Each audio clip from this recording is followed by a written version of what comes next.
When I was 19, my girlfriend and I took a road trip through Oregon. It wasn't anything planned out in detail.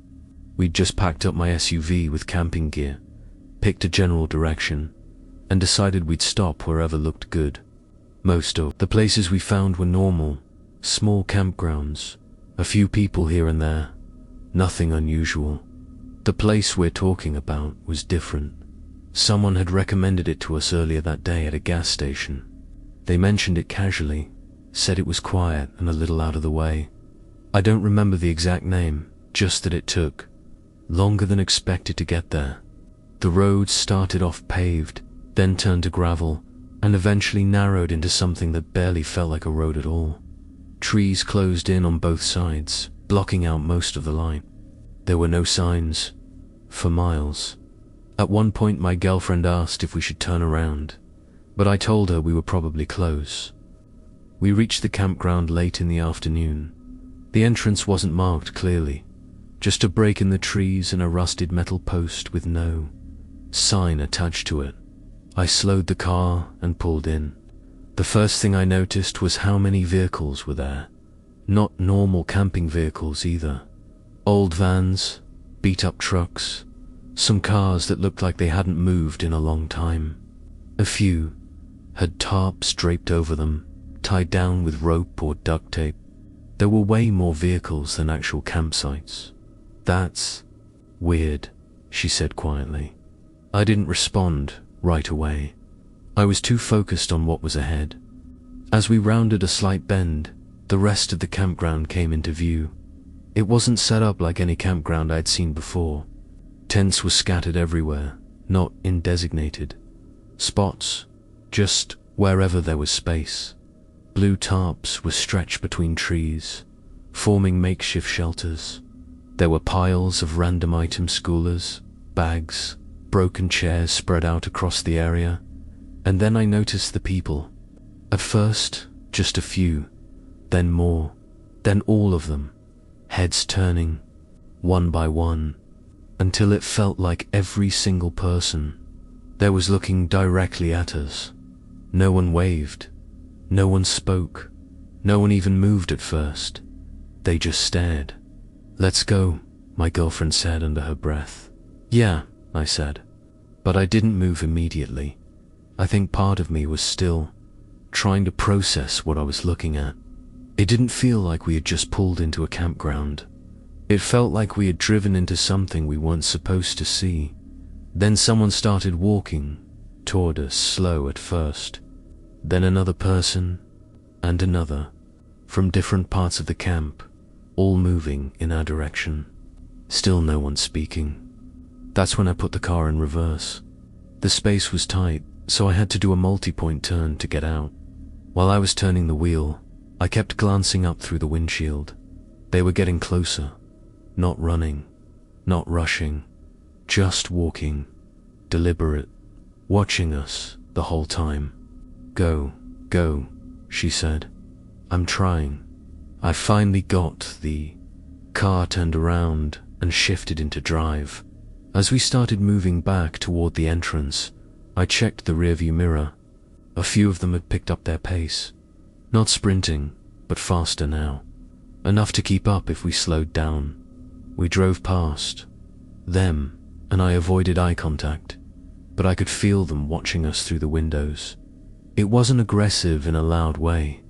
No yelling, no threats, just silent attention, which somehow felt worse. As we got closer to the exit, I saw something that made my chest tighten.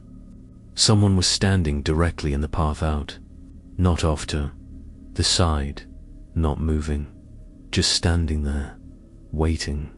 I slowed down slightly, unsure what they were going to do. They didn't move.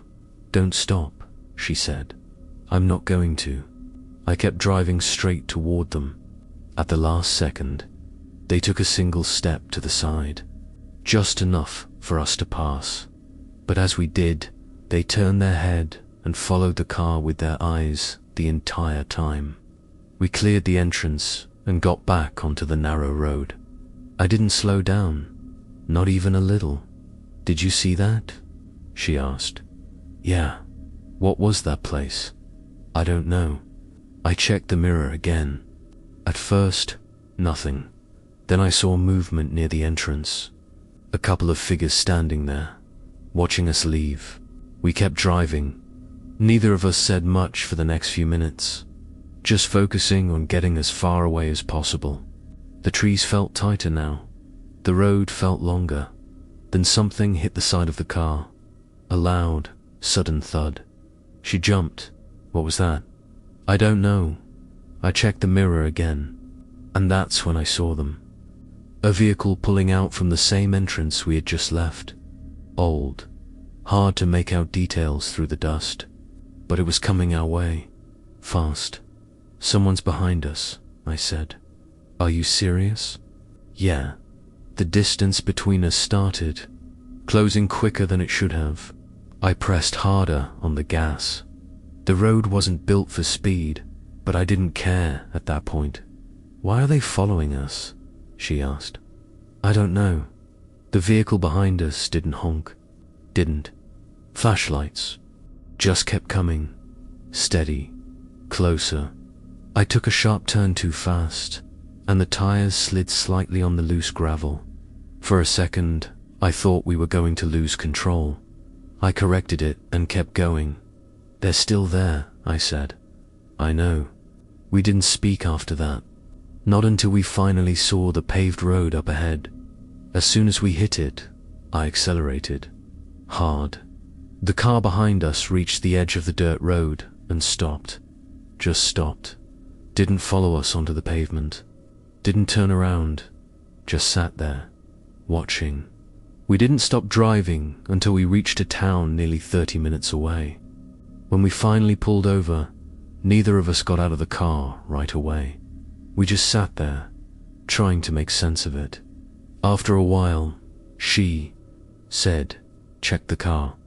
I frowned. Why? Just check. So I got out and walked around to the passenger side. That's when I saw it. A dent in the door. Fresh.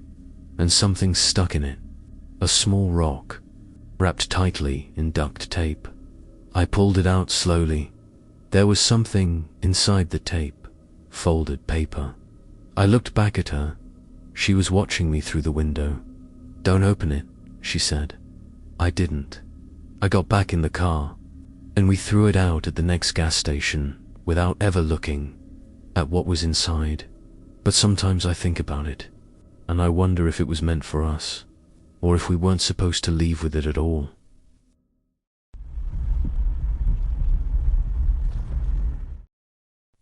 This happened when I was 17. Me and a group of friends went out for a weekend dirt biking trip in a remote wooded area a couple hours outside our town. It wasn't an official campsite, just a clearing people used if they knew about it. There were about 12 of us total, some with bikes, some just there to hang out. We had 2 trucks, a few tents, and enough food to last the weekend. It felt like one of those normal trips we'd done before. Nothing out of the ordinary. We got there in the afternoon, unloaded everything, and spent a few hours riding trails through the woods. By the time it started getting dark, we had a fire going, and everyone was just sitting around talking. It was quiet out there. No other people, no nearby roads, just trees in every direction. At some point, someone joked about how isolated we were, but no one really thought much of it. It must have been around 10 or 11 when we first noticed movement beyond the firelight. At first it looked like shadows shifting between the trees, but then one of the guys said, "Yo, someone's out there." We all went quiet and started looking. A few seconds later, 3 figures stepped into the edge of the light. None of us recognized them. They didn't say anything at first, just stood there looking at us. One of my friends asked, "You guys good?" And one of them nodded slowly, then said, "Yeah, just passing through." His voice sounded off, like he was trying too hard to sound normal. We expected them to keep moving. They didn't.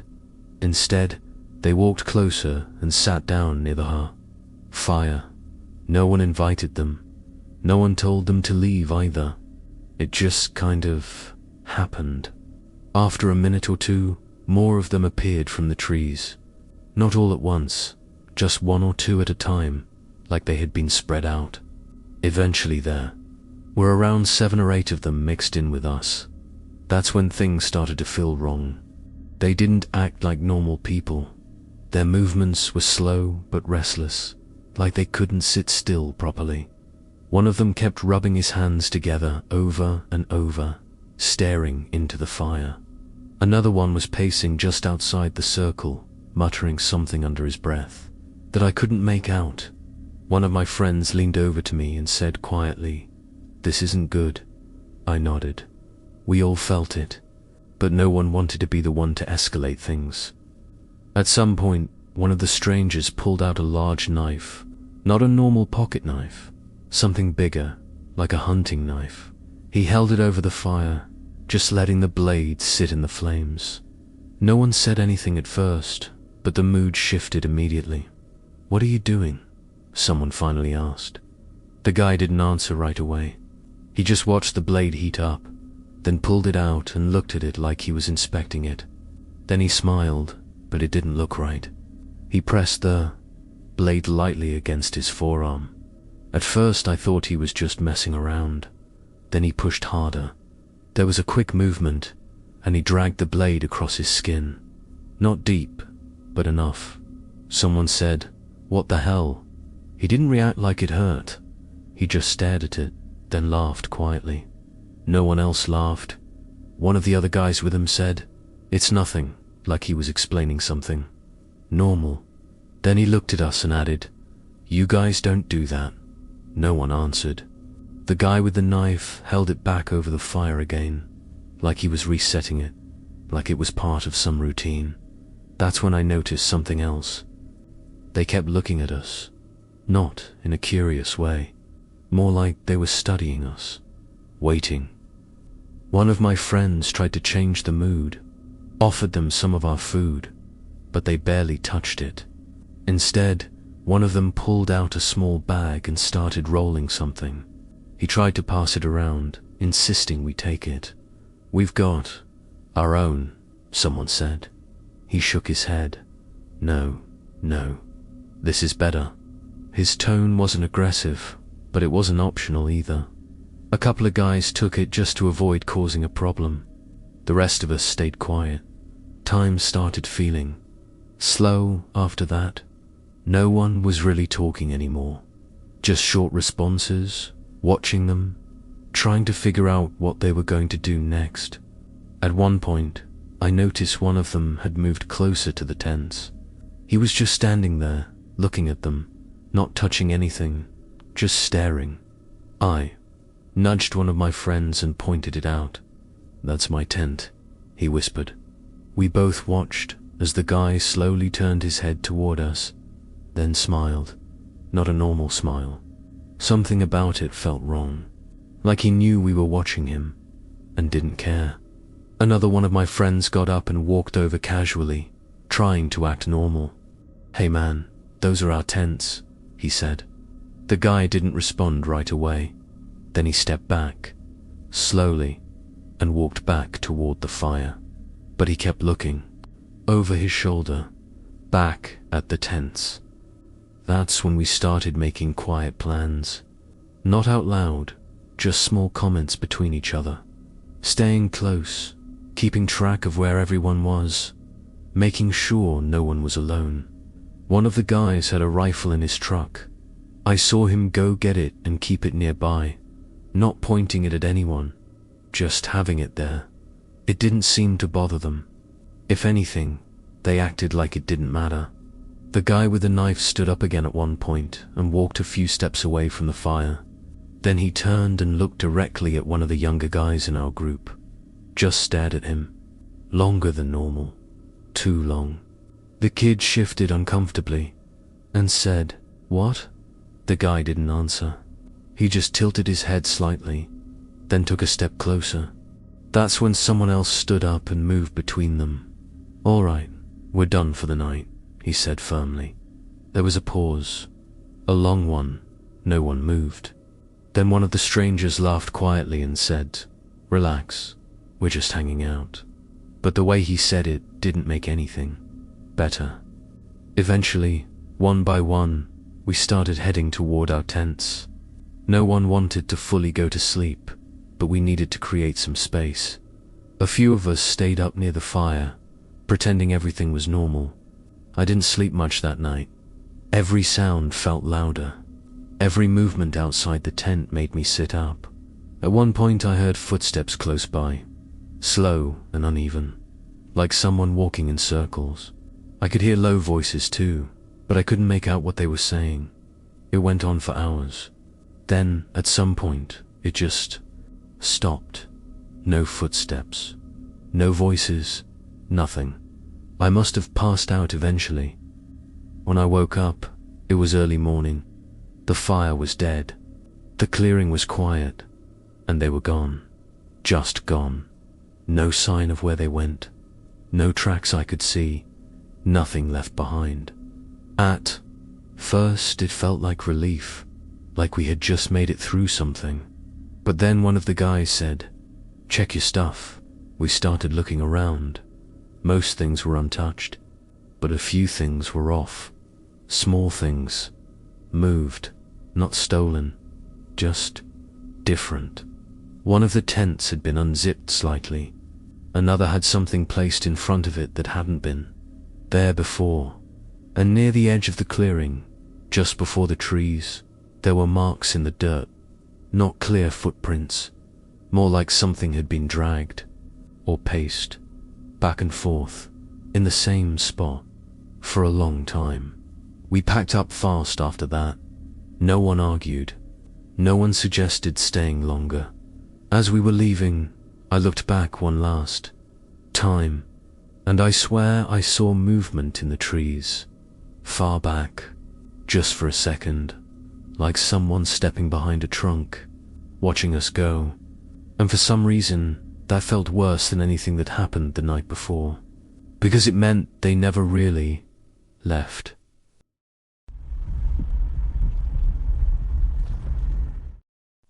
We had driven out early that morning, aiming for a spot deep in the woods that one of his co-workers had recommended.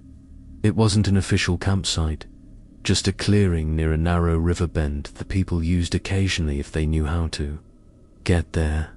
It took us nearly 2 hours of driving off the main road to reach it. Dirt roads turned into thinner paths, and eventually we were just following tire tracks through tall grass and uneven ground. No signs, no markers, just forest. "That's kind of the point," he said, when I asked how we'd find our way back. When we finally reached the clearing, it actually felt worth it. The area opened up just enough for a small campsite, with a line of trees behind us and the river running about 30 feet ahead. No other tents, no fire pits, nothing recent. It looked unused. "Perfect," he said. I agreed. At the time, we spent most of the afternoon setting up, walking along the river, and just enjoying the quiet.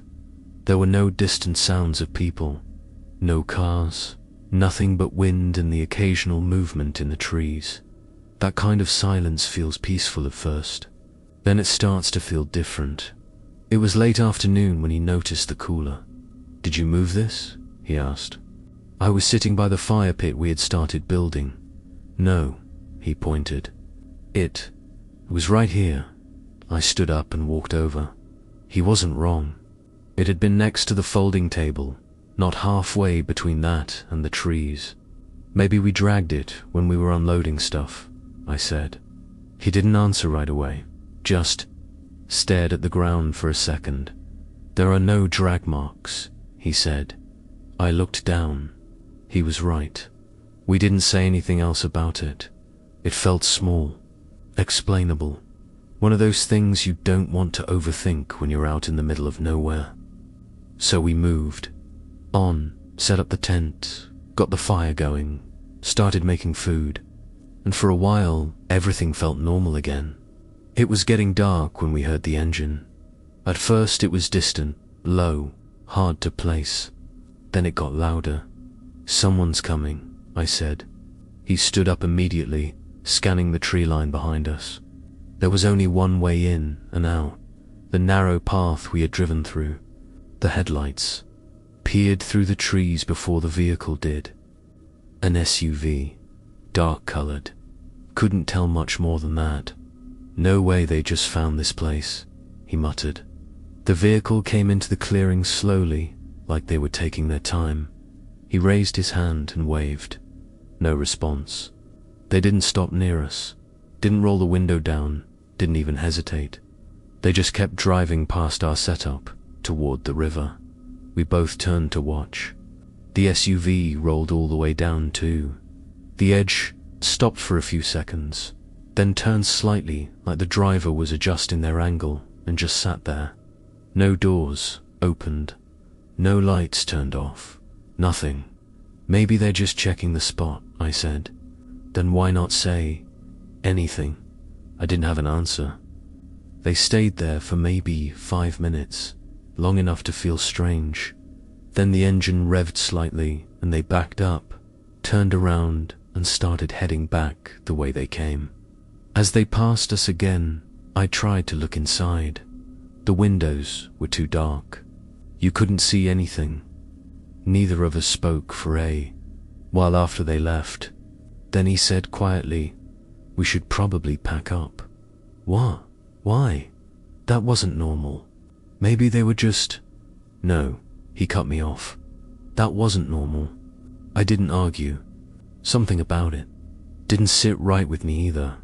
So we started packing. Fast. Not rushed, but focused. Throwing things into the car instead of organizing them properly. Keeping an eye on the trees. That's when he stopped again. Look. I followed his gaze. Near the edge of the clearing, just before the trees thickened again, there was a shape. At first I thought it was a shadow. Then it moved.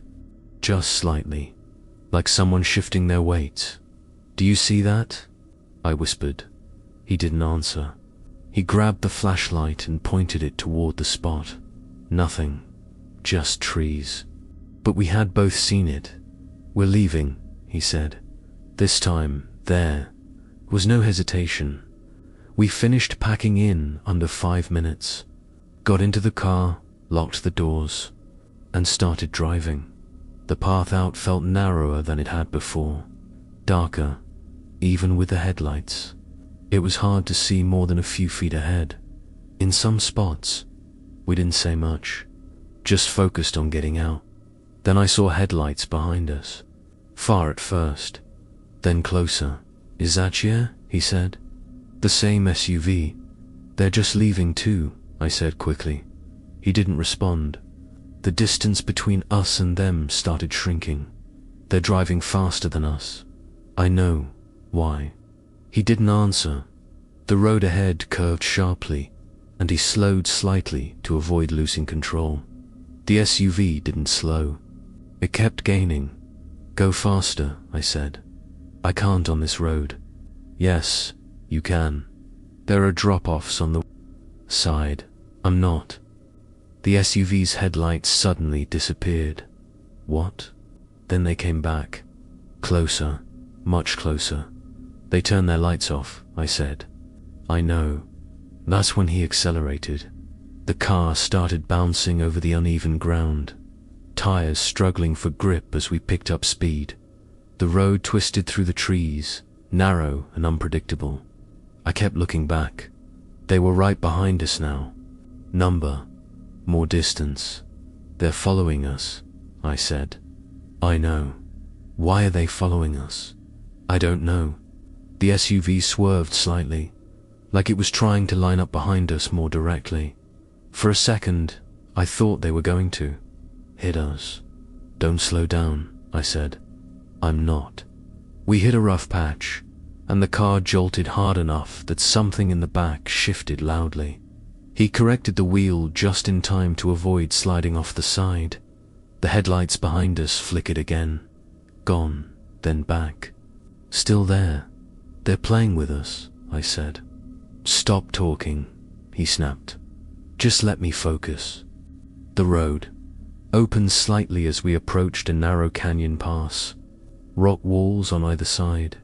No room to turn around. No room to stop. If they hit us here, they won't. You don't know that.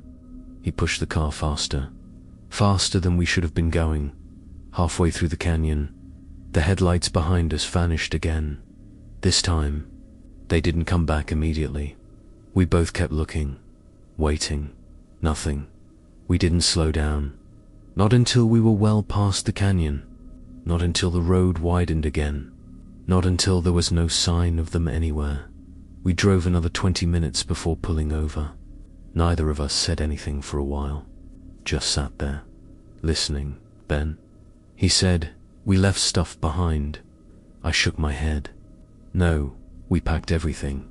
No, he said slowly. We didn't. What do you mean? He looked at me. We never put the cooler in the car. I felt my stomach drop, because I realized something at the same time when we left. The cooler wasn't where we had moved it back to. It was gone.